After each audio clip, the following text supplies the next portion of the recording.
Agora, por que que eu fui para física quântica, né? Que é isso que as pessoas me perguntam. Primeiro eu comecei na neurociência porque muitas das coisas que eu falava em liderança, vendas, negócios, vinha aquela conversa. Ah, não, mas isso não tem como provar, isso é ficção, isso que você está falando não se aplica.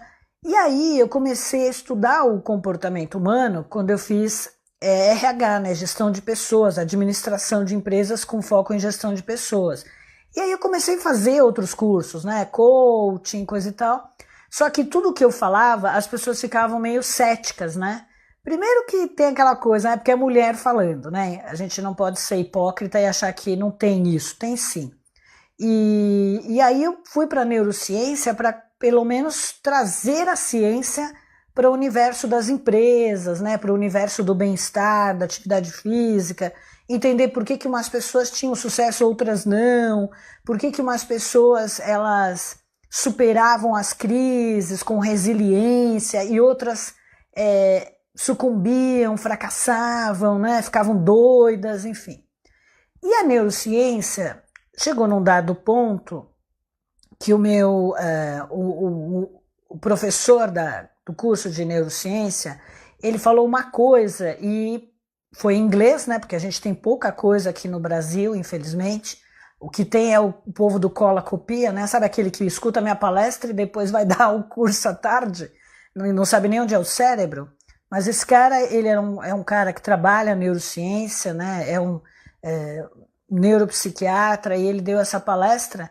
E aí, no final do treinamento, que a gente ficou quase uma semana em treinamento com ele, ele falou assim, olha, gente, mas a neurociência não é tudo isso. Aí eu falei, caramba, eu não acredito que eu fiquei 10 dias aqui, quase, né, quase 10 dias, e no final esse cara vem e fala que neurociência não é tudo isso, mas então se não é tudo isso, então onde é que eu vou procurar as respostas, né? Por quê? Porque a neurociência ela estuda o cérebro, a massa cinzenta, né, a relação das suas emoções, né, a relação dos músculos com o cérebro e tudo aquilo que você pensa e aciona o hipotálamo, né, ou né, o intestino, ou a sua glândula endócrina, né, que é o músculo, para jogar neurotransmissores na corrente sanguínea. E baseado nisso, você tem os seus comportamentos, né, que é uma pessoa talvez mais humorada, mais crítica, mais chatinha, outra mais alto astral. Só que a neurociência ela tinha um limite, né? Ela explica, sim, alguns comportamentos, né, que eles são decorrentes de pensamentos. Então, tem pessoas que têm um determinado pensamento mais aberto, mais de oportunidades, vê o mundo sob um outro ângulo, e tem outras que são mais pessimistas, né? Então, vou dar um exemplo. Nessa crise, as pessoas que têm uma mente aberta, elas são mais resilientes. Por quê? Porque o cérebro dela, isso é neurociência, o cérebro dela está treinado, então é treinamento, a olhar as coisas sobre um outro ângulo. E então, essa pessoa que tem uma mente treinada, resiliente, focada na solução, no sucesso, ela tem mais neurotransmissores, serotonina, endorfina, dopamina, e é uma pessoa que aguenta o tranco. A chance dela ter sucesso é maior. Ela olha para tudo isso e fala assim, ok, o fato é que eu não posso fazer nada, então o que eu vou fazer com essa situação? E ela começa a olhar o que de bom tem isso, porque o cérebro dela está aberto. Essa é uma pessoa que a neurociência determina como uma pessoa que tem inteligência emocional e social, consegue se colocar no lugar dos outros e tem maior chance, graças ao comportamento dela, de ter sucesso.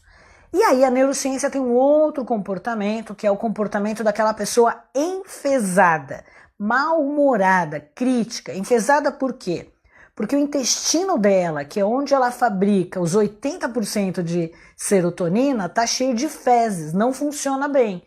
Então ela está intoxicada, o corpo dela vive cheio de cortisol.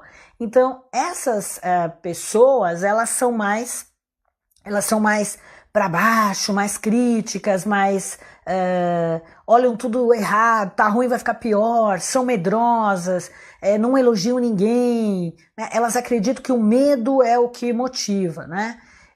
Isso tudo aqui eu tô falando é neurociência, eu tô fazendo a introdução, né? Se a gente for olhar, né, o Brasil, então do ponto de vista do DISC, né, vamos imaginar assim, o que é o DISC?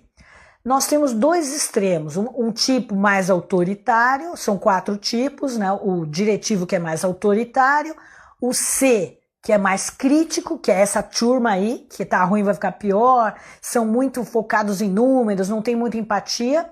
E nós temos a turminha aqui do meio, que é o interativo, que gosta de conversar, e o social, né, que é aquele cara mais tímido. Quando você junta esses percentuais, em termos de Brasil, vamos imaginar o seguinte, nós temos muito mais gente que conversa, interativo, comunicativo, e esse tipo em cima do muro. Então nós teríamos aproximadamente 70% das pessoas que é a turma em cima do muro, né? E aí, vamos imaginar que a gente tem ali uns, eu vou arredondar, tá? Vou colocar 70 aqui, que é a turma em cima do muro, vou colocar 20% arredondando, não é preciso, só para arredondar, porque aqui a gente não está numa pesquisa.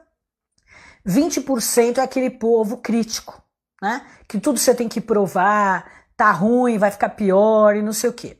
Quando a gente vai para a Gallup, que é uma outra pesquisa, a Gallup ela estudou no mundo todo o ambiente corporativo, as empresas, né? Então esse estudo que eu te falei é do Brasil, baseado no DISC Profile, o perfil comportamental das pessoas de acordo com o mindset, né? Mais crítico, 20%, a turma em cima do muro, né? Vamos dizer ali uns 70%, e tem uns 10% que é aquele povo papo reto, né? Que não é nem muito simpático, nem muito, é mais um estilo mais retão, né? Então você vê que a gente tem aqui no Brasil a turma do olelê, passa lá em casa, mas é modo de falar, né? Em cima do muro. Por isso que a gente está nessa situação. Quando a gente vai falar da Gallup, aí você já tem uma outra pesquisa que é também mundial, com zilhões aí de pesquisados, e ela percebe o seguinte, que nós temos nas empresas 20% ou, né, no mundo, 20% é a turma do vamos tocar fogo, tá ruim, vai ficar pior, então vai vendo. Esse povo é minoria, né, que vive mal-humorado. Só que a gente tem só 10% que é a turma que puxa e vamos fazer, vamos aí. E vamos conseguir, vamos ultrapassar. E o resto, de novo. Então, olha, 20% aí aumenta um pouco, né? 20% é a turma descomprometida, toca fogo, quer destruir tudo, tá ruim, vai ficar pior, não sei o quê. E nós temos 10% dentro das empresas que querem, se esforçam, são comprometidos com o país. E isso não é só empresa, né? Reflete fora. E o restante, sobrou quanto? De novo, 70%, por coincidência, vai vendo, é a turma em cima do muro. Então, por isso que a gente fica numa situação difícil, né? Tem os que fazem barulho são muito poucos, mas faz barulho, né? E o restante é aquela turma morna, em cima do muro, não faz nada, tá? Então isso é mais ou menos o percentual. Sobre neurociência, trabalha os neurotransmissores, os comportamentos, os sentimentos, as emoções, né? E os nossos paradigmas, o nosso mindset, ok? Agora vamos para o que é a física quântica e por que eu fui para a física quântica? Porque chegou um momento que travou. Eu não consegui algumas respostas. Por exemplo, a física quântica ela não consegue falar sobre intuição, percepção, não consegue falar sobre aquela coisa que você tem pensa numa pessoa, a pessoa te liga, telepatia. Ela não consegue falar sobre campos de energia, que às vezes as pessoas sentem uma certa tontura perto da outra pessoa que está para baixo e não sabe por quê, né? E aí quando a neurociência não consegue comprovar, as pessoas podem ir para o outro lado, que é o do misticismo, né? Começar a derivar para ficar na mão, talvez, de curandeiros e coisa e tal. Nada contra, né? Ou pessoas que fazem outro tipo de coisa, porque a ciência ela ia até ali. Aí, aquelas coisas, né, que a física quântica explica, não é a neurociência. Você bota uma coisa na cabeça. Isso é a nossa primeira lição para você. Você bota uma coisa na cabeça e eu botei. Falei, tá, cara, o que que esse professor quis dizer? Que a física quântica não é tudo isso. Eu falei, gente, eu gastei os tubos fazendo um curso de neurociência. Meu Deus do céu, e agora ele me diz que a neurociência tem um limite. E eu crente que eu já teria as respostas, né? E não. E aí eu falei assim, tem que ter alguma coisa. Olha a física quântica em ação. Você bota uma coisa na sua cabeça, você pensa muito naquilo, esse pensamento, a física quântica sabe que ele tem onda, ele se transmite, ele irradia, e aí aquelas coincidências que vocês não sabem por que elas ocorrem, né? Que você está pensando numa pessoa e ela te liga. Eu pensei, o que seria isso, gente? O que ele quis dizer? Onde que eu vou achar a resposta? Estou lá no meu computador, já tinha entrado esse e-mail do Amit Goswami umas 300 vezes, mas eu não tinha prestado atenção, né? E aí, o que eu fiz? O meu olhar foi direto naquele e-mail, como se aquele e-mail tivesse iluminado na minha frente. E era um congresso aqui em São Paulo com o Amit Goswami. Quem já ouviu falar do Amit, ele é um indiano que está no filme que eu passei para vocês aqui no início, que é o Quem Somos Nós, que é dificílimo de acreditar. Você fala, cara, isso é ficção, né? Já vou explicar por quê. E aí eu fui, né? Me inscrevi e fui. Né? E eu falava assim, Deus é Pai. A primeira coisa que esse homem me fala, o indiano, né? O indiano que foi expulso porque defende coisas que os cientistas... Primeiro que ele é monista. O que é um monista? Acredita que tudo está interconectado. Como a medicina integrativa, a educação física que integra corpo, mente e alma. Ele acredita em reencarnação, que eu vou falar para vocês. Então ele foi expulso da comunidade científica porque são dualistas, né? O monismo é uma coisa só. O dualismo é ou certo ou errado, ou bem e mal. Os livros dele são de físico, então é difícil. Quando ele fala colapso de onda, ele coloca fórmulas, não localidade, é muito difícil. Então eu não aconselho se começar a ler os livros dele. Vejam outras coisas que é bem difícil. Eu vou falar aqui alguns conceitos. E aí eu fui nesse congresso e o Amit pegou uma cadeira, como essa aqui, e falou assim... olha isso, imagina eu começar agora a palestra aqui para vocês e falar assim, esta cadeira não está aqui. Não está aqui. Eu fiz assim, não, gente, eu acho que eu vim no lugar errado. Eu estou ouvindo o cara falar que a cadeira não está aqui. Como não? Eu estou vendo a cadeira. A cadeira está lá, eu estou sentada na cadeira. Então esse foi o primeiro conceito de física quântica. Que ele quis dizer o seguinte, e aí se vocês não estão sentados, é melhor sentar, porque eu saí de lá meio zonza, de tanto conceito que ele passou, e eu falava, Deus, se física quântica é isso, é coisa para maluco, beleza, eu não vou conseguir acompanhar esse negócio, onde é que eu vou usar a física quântica na minha vida? Em lugar nenhum, vou me internar, se eu falar que a cadeira não está aqui. E aí ele explicou como que é a matéria, de fato. A realidade, né? O criar a realidade, cria a sua realidade de acordo com a física quântica. E aí eu entendi.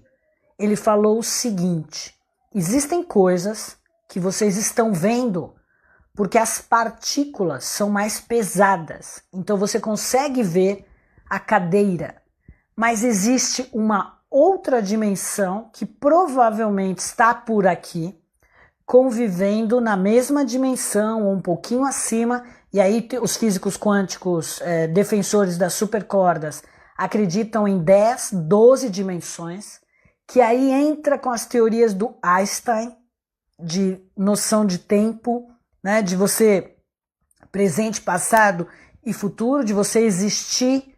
Olha que louco, não é? E aí eu olhei aquilo e falei, pera, então quer dizer que uma pessoa que consegue conversar ou falar com, sei lá, e aí, gente, começa uma coisa meio maluca, né? Porque quando você fala de dimensão, Então quer dizer que o Chico Xavier fala com outras dimensões. E aí eles começam a falar que quando você morre, o corpo físico, a matéria densa fica, e a energia é igual uma lagarta, né, que vira uma borboleta, dissipa e vai para uma outra dimensão, que até tem um filme que é Nosso Lar, mas que não tem nada a ver com física quântica, mas é espírita, acho, de Allan Kardec. Então você começa a juntar Allan Kardec, você começa a juntar budismo, você começa a juntar o Jesus, a fala do Jesus quântico da Bíblia, e você começa a ver muitas coisas semelhantes, né? Com a ciência. Mas eu entendi o que ele quis dizer. Não é que a cadeira não está aqui, né? É que você faz parte de uma realidade física, ela existe. Porém, é importante que você saiba que tem campos de energia por aqui, né? Campos de energia, pessoas talvez de dimensões mais avançadas que estão vendo você, mas que você não vê essas pessoas. E aí, por isso que eu falei no início que entra na coisa da espiritualidade. E nesta mesma linha, e por isso que o Amit foi expulso, eles são reencarnacionistas, né? Então eles conseguem explicar aquela passagem da Bíblia que Jesus sai depois do terceiro dia, né? Que ele fala, bom, a pessoa, quando ela tem a consciência quântica, ela consegue sair do invólucro, então ele trata isso como uma cápsula, que quando a pessoa morre dissipa, e ela vai para uma dimensão superior, né? E aí eles têm lá mais de 5.000 testagens de pessoas, crianças em especial, são normalmente as crianças, que ainda não bloquearam a mente, o cérebro, que elas conseguem lembrar de vidas passadas, né? E com provas, né? Não é que o cientista, ele não pode, porque eu lembro que eu fui um monge, né? Aquela coisa assim que não tem como provar. Não, ele como cientista, essas pessoas foram naquele lugar, naquela gaveta, naquela terra, e estava lá enterrado a prova, por exemplo. Então, a reencarnação é explicada por essa linha, claro, da física quântica, né?